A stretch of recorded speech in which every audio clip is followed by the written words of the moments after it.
ED ने कल एक बयान में मंत्री आतिशी के नाम का जिक्र किया, जिसके चलते उनसे भी पूछताछ की संभावनाएं हैं। ऐसे में आतिशी ने अब खुद एक बड़ा खुलासा करने का ऐलान कर दिया है। दरअसल दिल्ली सरकार की कैबिनेट मंत्री आतिशी ने सोशल मीडिया प्लेटफॉर्म एक्स पर एक पोस्ट लिखा है। वो मंगलवार यानी आज सुबह 10 बजे एक धमाकेदार खुलासा करने वाली हैं। यह आपको देखना चाहिए। ऐसे में माना जा रहा है कि वो दिल्ली के कथित शराब घोटाले के मामले में कुछ बड़ा खुलासा कर सकती है। आज सुबह बड़ा पर्दाफाश करने का दावा आतिशी ने किया है। 10 बजे वो एक प्रेस कॉन्फ्रेंस करेंगी और क्या खुलासा वो करने वाली है ये देखना होगा। इसको लेकर के सोशल मीडिया प्लेटफॉर्म एक्स पर आतिशी ने लिखा है।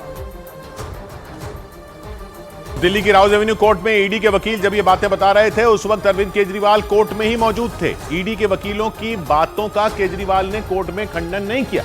ईडी ने कोर्ट को बताया कि शराब घोटाले के आरोपी विजय नायर खुद ये कबूल कर चुके हैं कि उन्होंने दिल्ली के कैबिनेट मंत्री के घर पर रहकर नई शराब नीति बनाई थी और वो दिल्ली के सीएम कैंप ऑफिस में भी काम करते थे। ईडी के मुताबिक आरोपी विजय नायर न सिर्फ मुख्यमंत्री अरविंद केजरीवाल को जानते थे, बल्कि उनके संपर्क में भी थे।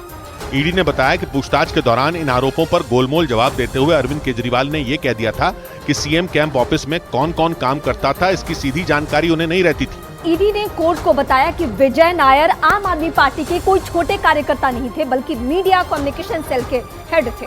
ईडी ने कोर्ट को बताया कि रिमांड के दौरान पूछताछ में केजरीवाल को विजय नायर और शराब कारोबारियों के बीच हुई 10 बैठकों की डिटेल दिखाई गई थी और इन बैठकों का जिक्र करते हुए ईडी ने उनसे सवाल किए थे कि किसके कहने पर विजय नायर शराब कारोबारियों के साथ नई शराब नीति लागू करने को लेकर बैठकें कर रहे थे। लेकिन ईडी ने बताया कि मुख्यमंत्री ने इसकी जानकारी होने से भी इनकार कर दिया था।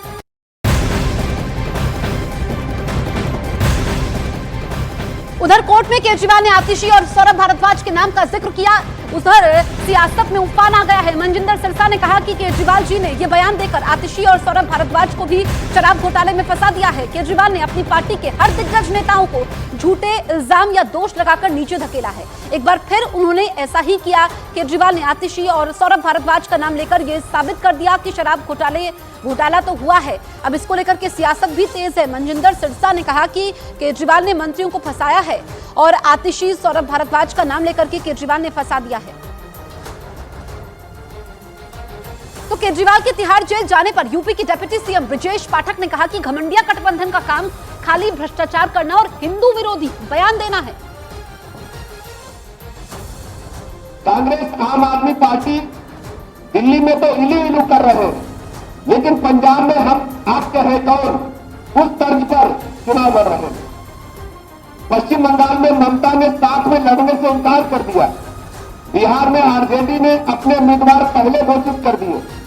कर्नाटक में उद्धव ठाकरे ने अपने उम्मीदवार पहले घोषित कर दिए। कांग्रेस और आम आदमी पार्टी छोड़कर सांसद और विधायक दूसरे दलों में जा रहे हैं। उत्तर प्रदेश में कांग्रेस को कोई भाव नहीं दे रहा है। इस घमंडिया के काम है क्या? इनके काम है जितना हो सके लूटो। ईडी की पूछताछ के दौरान अपनी ही पार्टी के नेताओं को अरविंद केजरीवाल ने कंफ्यूज तक बता दिया था। दिल्ली की राउज एवेन्यू कोर्ट में ईडी के वकीलों ने 10 दिन की रिमांड के दौरान केजरीवाल से हुई पूछताछ की एक एक डिटेल रखी और कोर्ट को बताया कि मुख्यमंत्री अरविंद केजरीवाल ने किसी भी सवाल का सीधे सीधे जवाब नहीं दिया था। ईडी ने कोर्ट को बताया कि पूछताछ में जब शराब घोटाले पर उनकी पार्टी के नेताओं के बयान उन्हें दिखाए गए तो केजरीवाल ने उल्टे उन्हें ही कंफ्यूज घोषित कर दिया था। ईडी ने कोर्ट को बताया कि अरविंद केजरीवाल को गोवा इलेक्शन में इस्तेमाल 45 करोड़ रुपए से जुड़े आरोपियों के मोबाइल फोन की location report, call recording, Goa की उस हवाला फर्म की इनकम टैक्स डिक्लेरेशन, आम आदमी पार्टी के उम्मीदवारों को दिए गए कैश की डिटेल यानी पूरी मनी ट्रेल दिखाई गई थी। हालांकि अरविंद केजरीवाल ने इसे आम आदमी पार्टी के खिलाफ एक साजिश बता दिया था। जबकि ईडी ने आरोप लगाया कि शराब घोटाले में रिश्वत से मिले पैसों का इस्तेमाल गोवा के चुनाव में किया गया था। आतिशी 2022 में हुए गोवा विधानसभा चुनाव के दौरान गोवा की प्रभारी थी और कोर्ट में नाम सामने आने के बाद जब मीडिया ने उनसे सवाल किए तो वो भी सवालों से बचती नजर आई। मैम आपका नाम आया है, आप कुछ कहना चाहेंगे? मैम पहली बार आप कोर्ट में थी, उन्होंने कहा कि सीएम साहब ने कहा है कि विजय नायर आपको रिपोर्ट करते थे। ईडी के वकील जब कोर्ट में आतिशी और सौरभ भारद्वाज के नाम का जिक्र कर रहे थे उस वक्त दोनों मंत्री कोर्ट रूम में ही मौजूद थे। वहीं बीजेपी नेता मनोज तिवारी ने केजरीवाल के जेल जाने पर तंज भी कसा। सुनिए जरा। अपने लिए कट्टर ईमानदार जोड़ने वाले अरविंद केजरीवाल आज जेल भेज दिए गए तिहाड़। भारतीय जनता पार्टी ने भेजा है, कोर्ट ने भेजा है और वो भी इसलिए भेजा दिल्ली की जनता को और देश की जनता को पता चलना चाहिए कि अरविंद केजरीवाल जी से पूछा गया आपका अपना मोबाइल कहाँ है, वो बोलते हैं याद ही नहीं कहाँ है, मेमोरी लॉस हो गई। और जो मोबाइल उपलब्ध करवाते हैं बोलते हैं इसका पासवर्ड नहीं याद है हमको। तो इन 2 लाइनों के बाद देश की जनता को पता चल गया कि ये व्यक्ति तो भ्रष्टाचारी तो है ही, लेकिन ये आपराधिक मानसिकता वाला भ्रष्टाचारी हैं अरविंद केजरीवाल।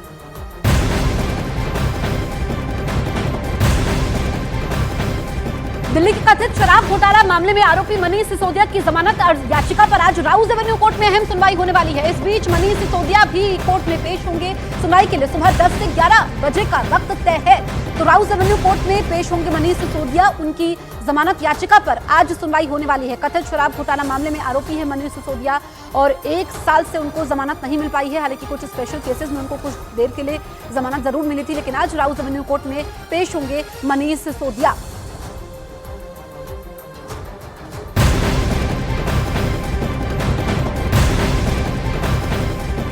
गैंगस्टर मुख्तार अंसारी से जुड़ी इस वक्त की सबसे बड़ी खबर आपको बता दें। मुख्तार अंसारी की मौत के बाद बांदा जेल अधीक्षक को फोन पर जान से मारने की धमकी दी गई है, जिसके बाद से विभाग में हड़कंप मचा हुआ है। बांदा जेल अधीक्षक ने मामले में बांदा कोतवाली में एक केस भी दर्ज करवाया है, जिसके बाद उस फोन कॉल को ट्रेस किया गया है।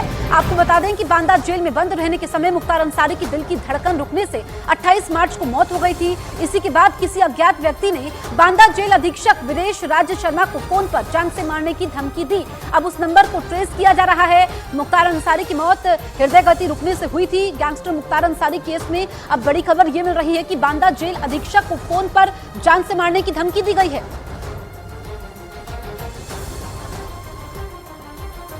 बांदा जेल में बंद रहे पूर्वांचल के माफिया डॉन मुख्तार अंसारी की हार्ट अटैक से मौत के बाद बांदा जेल के जेल अधीक्षक को जान से मारने की धमकी मिली है। बीते 28 मार्च को जेल में बंद माफिया डॉन मुख्तार अंसारी की हालत बिगड़ गई थी, जिसके बाद उसे इलाज के लिए बांदा मेडिकल कॉलेज में भर्ती कराया गया था, जहां उसकी मौत हो गई थी। जिसके बाद उसी रात बांदा जेल के जेल अधीक्षक वीरेश राज शर्मा के पास लैंडलाइन नंबर से एक अज्ञात कॉलर का फोन आता है, जिसमें उसे ठोक देने की धमकी देता है। 14 सेकंड के इस कॉल में जेल अधीक्षक को ठोक देने और उसके साथ अभद्रतापूर्वक बात की है, जिसके बाद जेल प्रशासन में हड़कंप मच गया है। पीड़ित जेल अधीक्षक ने अपने उच्च अधिकारियों को इसकी सूचना दी, जिसके बाद बांदा कोतवाली में अज्ञात कॉलर के खिलाफ मुकदमा दर्ज कर दिया है। जिसके बाद पुलिस की कई टीम उस कॉलर आईडी का सर्च करने पर जुटी हुई है, लेकिन